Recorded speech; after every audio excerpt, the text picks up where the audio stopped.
আজকে আমরা voice of সাইজের জন্য টাকা তুলতেছি ব্রাহ্মণবাড়িয়া বিজয়নগর আউলিয়া বাজারে। তো এখানে আসে কিশোরগঞ্জের সাইদ বের গ্রামের একজন, তার দেখা পাইলাম এবং সে নিজ সহানুভূতিতে আমাদের কাছে আসছে।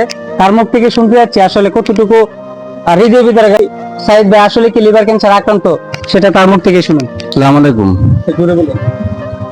আমাদের বাজিতপুর কিশোরগঞ্জ থানার এই সাহেব ভাই অনেকদিন ধরে ক্যান্সার আক্রান্ত। আমি ব্রাহ্মণবাড়িয়া আছি অনেকদিন ধরে।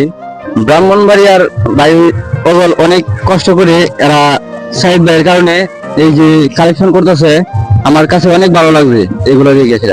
আমার বাড়ি বাজিতপুর, আমার কাছে খুব ভালো লাগছে এরা এত দূর থেকে কালেকশন করার জন্য আইসে, আইসা ওনাকে হেল্প করার জন্য বা সহযোগিতা করার জন্য ওদেরকে অনেক অনেক ধন্যবাদ।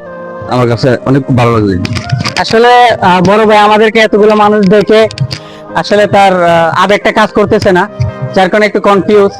আমি বলে দিচ্ছি, ওনার বাড়ি হচ্ছে কিশোরগঞ্জ পাগলা মসজিদের সামনে শিবারামপুর গ্রামে, সাইদ ভাইয়ের পার্শ্ববর্তী এলাকা।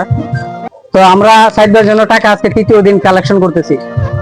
তো যারা অনেকেই সন্দেহভাজন আছেন যে ব্রাহ্মণবাড়িয়া থেকে কেন কিশোরগঞ্জের ছেলের জন্য টাকা তুলতেছি, আপনাদের সন্দেহটা কিছুটা দূর করে দিয়েছে বড় ভাই। ভাইয়ের নাম কি? আমার নাম পলাশ। পলাশ ভাই দূর করে দিছে।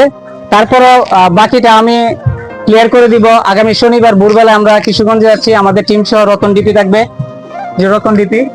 আর সবাই ভালো থাকবেন এবং যার যার সামর্থ্য অনুযায়ী আপনারা এগিয়ে আসুন। আর যদি অন্তত টাকা না দেন, একটা শেয়ার হলে, একটা লাইক হলো দিয়ে পাশে থাকবেন আর দোয়া করবেন। ধন্যবাদ।